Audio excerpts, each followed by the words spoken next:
What if I told you that some of the most breathtaking destinations on Earth could turn your dream solo trip into a waking nightmare?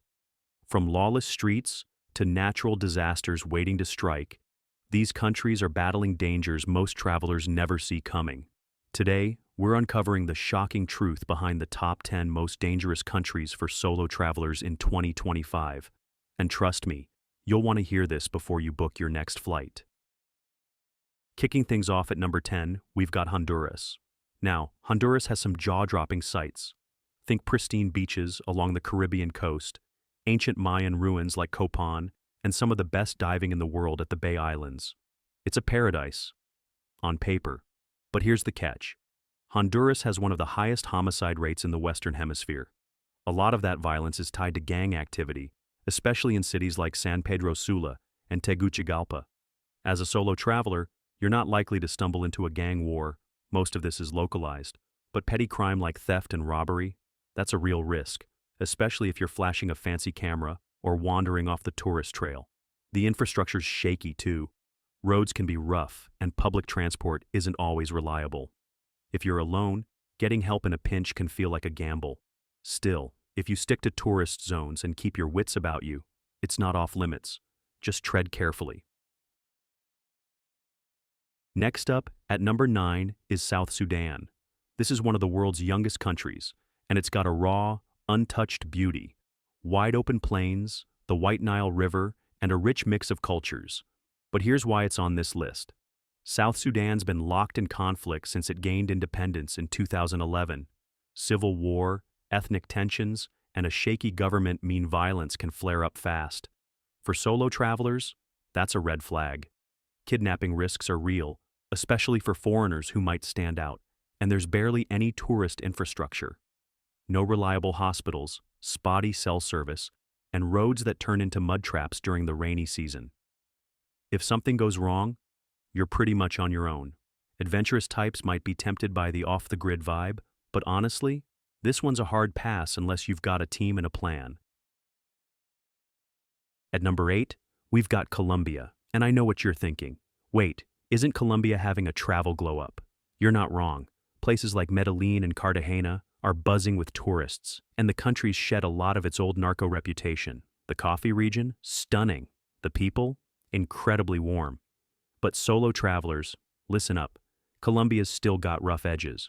Armed groups operate in rural areas, and cities like Bogotá see muggings and scams targeting foreigners. The big issue? If you're alone, you're an easier mark. Public transport's decent, but stray too far, like into certain border zones, and you could stumble into trouble tied to drug trafficking or guerrilla activity.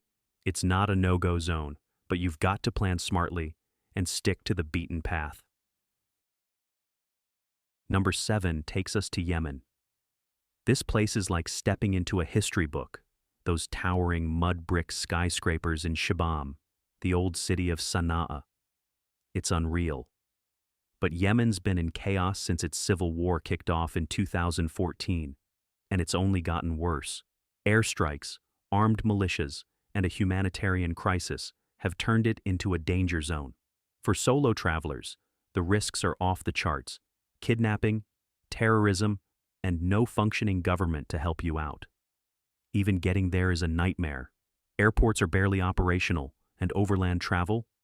Forget it. Yemen's a heartbreaking case of a stunning destination that's just not safe right now. Maybe one day, but for now, it's a hard skip. Halfway through at number 6, we've got El Salvador. This tiny Central American gem has been making waves lately, literally, with its killer surf spots like El Tunco and those epic volcanoes like Izalco. The government's even cracking down on crime, which sounds promising. But here's the reality. El Salvador's still got a gang problem.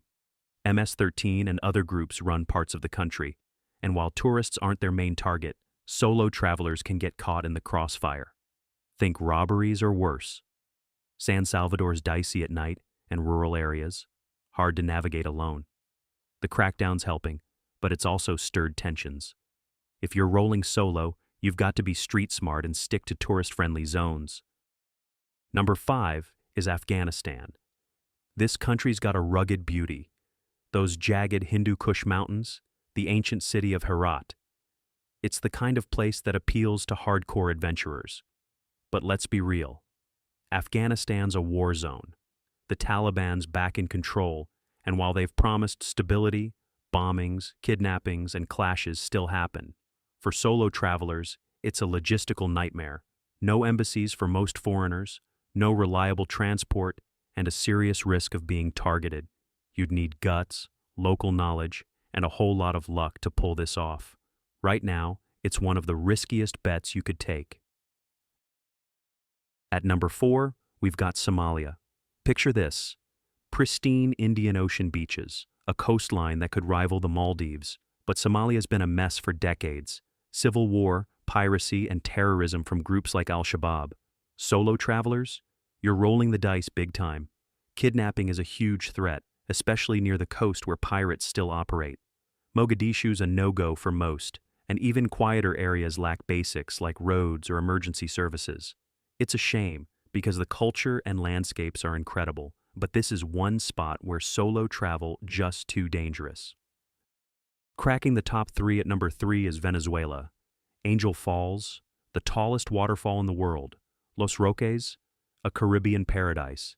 But Venezuela's in free fall, economic collapse, hyperinflation, and a government that's lost control. Crimes through the roof. Think carjackings, muggings, even express kidnappings where they grab you for a quick ransom. Solo travelers are prime targets, and there's no safety net. Hospitals are crumbling, and shortages mean no food or fuel in some areas. It's a tragedy, because this place could be a superstar destination, but right now, way too volatile. Number 2 is Syria. Before the war, this was a bucket list spot. Roman ruins, bustling markets, some of the oldest cities on earth. But since 2011, Syria's been shattered by conflict. Even with parts calming down, it's still a patchwork of militias, landmines, and unexploded bombs. Solo travel here? Insanely risky. No infrastructure, no tourist support, and a constant threat of violence or abduction. It's a haunting reminder of how fast things can change, and why Syria's near the top of this list. And the number 1 most dangerous country for solo travelers in 2025? Haiti. This Caribbean nation's got soul, colorful culture, stunning landscapes like the Citadel Fortress. But it's in crisis. Gangs run Port-au-Prince, kidnapping skyrocketed, and political chaos has left no one in charge. Add in earthquakes and hurricanes, and solo travelers face a perfect storm. No reliable police, no quick exits. Flights get canceled all the time. And if you're alone, you're vulnerable. Haiti's beauty is undeniable, but right now, it's the riskiest place to go solo. There you have it. The top 10 most dangerous countries for solo travelers in 2025. It's wild to think how some of the most incredible places on Earth can also be the toughest to tackle alone. Have you been to any of these spots? Got a story to share? Drop it in the comments. I'd love to hear. And if you found this helpful, give it a thumbs up, share it with your travel buddies, and subscribe for more. Next week, we're flipping the script with the safest solo travel destinations. Trust me, you won't want to miss it. Stay safe out there, and I'll see you in the next one.